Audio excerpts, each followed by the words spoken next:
حاضرین جماعت یا علی مدد، سبحان ربک رب العزت عما یصفون۔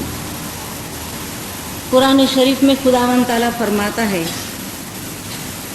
آپ کا پروردگار جو عزت کا پروردگار ہے، اس کے بارے میں آپ جو کچھ بھی بیان کرتے ہیں یہ اس سے بھی بالا تر۔ انسان خدا کے بارے میں بھلا کس طرح سوچ سکتا ہے، اور وہ بھی ہمارے جیسا ایک ناچیز انسان کہ جنہوں نے ابھی آم کو صرف دیکھا ہے، اسے کھولا بھی نہیں ہے، اسے چکھنے کی بات تو بہت دور کی ہے، کیونکہ روحانیت کے اوپر بات کرنا، عبادت کے اوپر بات کرنا، گو کہ یہ ہمارے مذہب اسماعیلی کا ایک اہم پہلو ہے۔ اگر روحانیت کو ہم مائنس کر دیں تو ہم میں کچھ بھی نہیں بچتا، لیکن یہ ایک ایسا موضوع ہے کہ جس کے لیے پیروں نے بھی گنان میں فرما دیا کہ اگھات مہا احاط سمندر کہاوے، جہاں کی بات کہیں نہ جاوے۔ یہ اتنا گہرا سمندر ہے کہ جس کی بات زبان سے نہیں کہی جاتی، ڈبکی لے لے غوطہ کھاوے پیر پیغمبر تو نہیں پاوے، کہ اس میں کتنی بھی چھلانگیں مارے پھر بھی پیر اور پیغمبر بھی عبادت روحانیت کی تہہ تک نہیں پہنچ سکے، ان کی حقیقت تک نہیں پہنچ سکے، چونکہ نرالا نرنجن کہیے انہیں نرالی کہیے کچھ بات، گونگے سپنا پایا سو سمجھ سمجھ پچھتات۔ اگر یہ بات کہنے کی ہوتی، اگر یہ بات سمجھانے کی ہوتی تو کوئی کہتا بھی، کوئی سمجھاتا بھی، اس کو الفاظ میں بیان بھی کرتا، لیکن پیر تو فرماتے ہیں کہ جس طرح ایک گنگا شخص خواب دیکھتا ہے اور خود ہی خواب کو سمجھ سمجھ کر پچھتا رہا ہے، کیونکہ زبان نہیں ہے کہ اس کو بیان کرے۔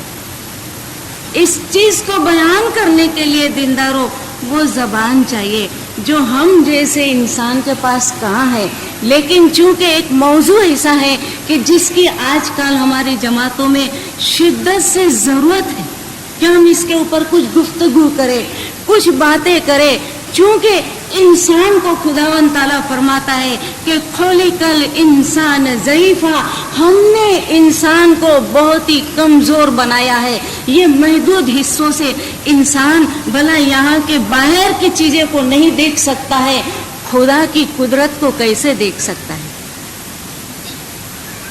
وہاں تک کیسے پہنچ سکتا ہے؟ لیکن وہاں تک پہنچنا کیوں ضروری ہے؟ امام آقا سلطان محمد شاہ صلوات اللہ علیہ، مولانا حاضر امام صلوات اللہ علیہ، ہمارے بزرگان دین اور ہمارے پیروں کے کلام کی روشنی میں آج ہم کچھ بیان کرنے کی کوشش کریں گے، سمجھنے کی کوشش کریں گے، چونکہ یہ وہ باتیں ہیں جو قرآن نے بیان کی ہے، جو مولا نے بیان کی ہے، جو پیروں نے بیان کی ہے، جن میں ہمارے بزرگان دین کے تجربات شامل ہیں۔ وہ باتیں آج ہم سنیں گے۔ تھوڑی دیر کے لیے اپنے آپ کو آئینے کے سامنے ہم لے جا کر روح کو دیکھنے کی کوشش کریں گے۔ شکلیں تو ہمیشہ دیکھتے ہیں، جب بھی تیار ہوتے ہیں شکلیں دیکھتے ہیں۔ مولا نے فرمایا دیکھو آپ کی جو روح ہے وہ آئینے کی مثال ہے، آئینے کی مثال ہے۔ آپ آئینے میں شکل دیکھتے ہیں، مولا نے فرمایا چہرے کے اوپر داغ ہے تو داغ نظر آتا ہے، چہرہ اگر صاف ہے تو خوبصورت نظر آتا ہے، لیکن اگر آئینے کے اوپر ہی زنگ لگی ہو تو چہرے کے صاف ہونا یا چہرے کے اوپر داغ لگنا کوئی فرق نہیں پڑتا، کوئی فرق نہیں پڑتا۔ کبھی آئینے کے سامنے جائیں، اور ہم میں سے ہر ایک بچے سے لے کے بزرگ کوئی بھی اس بات سے باقی نہیں ہے، ہر کسی کو اپنی شکل آئینے میں دیکھنا پسند آتا ہے۔ تھوڑا سا روح کو دیکھنے کی کوشش کریں، آئینے کے سامنے کھڑے رہ کر تھوڑا سا روح کو دیکھنے کی کوشش کرنا۔ مولا نے فرمایا روح جو آئینے کی مثال ہے اس کو دیکھنے کی کوشش کرو، اور وہ کس طرح انسان کوشش کر سکتا ہے؟ تھوڑا پیچھے جا کر، اپنی اصلیت کی طرف جا کر، اپنی اوریجن کی طرف جا کر کیا ہم اس چہرے میں دکھتے ہیں وہ ہیں؟ میں کیا ہوں؟ یہ ہوں، یہ تو ہاتھ۔ آپ پوچھیں گے کس کا ہاتھ ہے؟ میں کہوں گی میرا ہاتھ۔ آپ کہیں گے کس کا چہرہ ہے؟ میں کہوں گی میرا چہرہ ہے۔ لیکن میں کون ہوں؟ یہ تو میرے جسم سے تعلق رکھتے ہیں۔ میں خود کون ہوں؟ امام نے فرمایا کہ جب کبھی آپ کو وقت ملے تھوڑی سی کوشش کرنا، اپنے آپ کو سوال پوچھنا، میرا خالق کون ہے؟ میں کون ہوں؟ میری اصلیت کیا ہے؟ کیا یہ دنیا میری اصلیت ہے یا اس سے بھی آگے مجھے جانا ہے؟ جب 1899 میں اور اس سے پہلے دنیا کے دوسرے ممالک میں اسماعیلی پھیلے اور مولا نے وہاں پر جب تشریف فرمائے، 1899 میں تشریف فرمائے، 1905 میں مولا نے تشریف فرمائے، اور مولا کا کام جو ہے وہ کیا ہے؟ ایک کارپینٹر جب کوئی چیز بناتا ہے تو اس چیز کی جو خامیاں ہیں اور خوبیاں ہیں اس سے وہ خود اچھی طرح واقف ہوتا ہے۔ خدا جب انسان کو بناتا ہے، کیونکہ خدا ہمارا خالق ہے، ایک صانع ہے، ایک بنانے والا ہے، ہم مصنوع ہے، ہم خدا کی پیداوار ہے، ہم مخلوق ہے۔ جب خدا ہم کو بناتا ہے تو خدا کو معلوم ہے کہ ہم میں اچھائیاں کیا ہے، ہم میں برائیاں کیا ہے۔ اسی لیے تو خداوند تعالیٰ ہم کو بار بار آگاہ کرتا ہے، اِلَّا الَّذِينَ آمَنُوا وَعَمِلُوا الصَّالِحَاتِ۔ ہم سنتے ہیں نا، بار بار سنتے ہیں۔ کیوں اتنی بار خداوند تعالیٰ کو فرمانے کی ضرورت پڑی؟ اس لیے کہ خدا ہم کو آگاہ کرنا چاہتا ہے کہ یاد رکھو تمہاری جو اصل ہے وہ روح ہے، یہ جسم نہیں ہے، یہ جسم نہیں۔ اسی لیے جب مولا مومباسا، دار السلام، نیروبی، زنجبار جیسے ممالک میں جب تشریف لے گئے تو مولا نے وہاں پر ان کو فرمایا کہ یاد رکھنا یہ آپ کے رہنے کی جگہ نہیں ہے، یہ آپ کے رہنے کی جگہ نہیں، یہ آپ کا اصل وطن نہیں ہے۔ مولا نے فرمایا کہ آپ کے جو رہنے کی جگہ ہے وہ عرش عظیم، جو آپ کا اصل وطن ہے۔ امام نے فرمایا کہ آپ کو کبھی کوئی پوچھے کہ آپ کون ہیں، آپ کہیں گے کہ میں میرے باپ کا بیٹا ہوں۔ 2-3 پیڑھیوں کے نام لیں گے، کچھ نسلوں تک ہم کو یاد ہے وہ بھی ہم بتا دیں گے۔ تھوڑا زیادہ عقل مند ہوگا وہ کہے گا کہ میں آدم سے ہوں، لیکن آدم سے تو آپ کے اجسام ہیں، اس سے پہلے آپ کہاں تھے؟ اس سے پہلے آپ کہاں تھے؟ مولا نے فرمایا دیکھو تھوڑا سا وقت نکالو، پوچھو اپنے آپ کو کہ آدم سے پہلے ہم کہاں تھے؟ امام نے خلاصہ فرمایا دیکھو آدم سے تو آپ کے اجسام تھے، آپ کے یہ جسم تھے، لیکن آدم سے پہلے آپ عالم ارواح میں تھے۔ عالم ارواح میں چھوٹے چھوٹے ذرات کی شکل میں تھے۔ مولا نے فرمایا یہ ذرات کی شکل میں بھی اس وقت آئے جب سے یہ عالم ذرات پیدا ہوا، لیکن اس کے پہلے کہاں تھے؟ مولا نے فرمایا اس سے پہلے اس سے بھی چھوٹے چھوٹے بالکل چھوٹے ذرات تھے۔ مولا نے فرمایا جیسے لا نرالا نرنجن کہیے، یہ ہماری اصلیت، یہ ہماری اوریجن ہے کہ ہم دنیا کے اندر آئے ہیں، جسم کے قید کے اندر ہم بیٹھے ہوئے ہیں اور ہم نے یہ سمجھ لیا کہ یہ ہمارا سب کچھ ہے۔ اسی لیے آپ دیکھیں ہمیں سکھ اور دکھ کیوں ہوتا ہے اور کب ہوتا ہے؟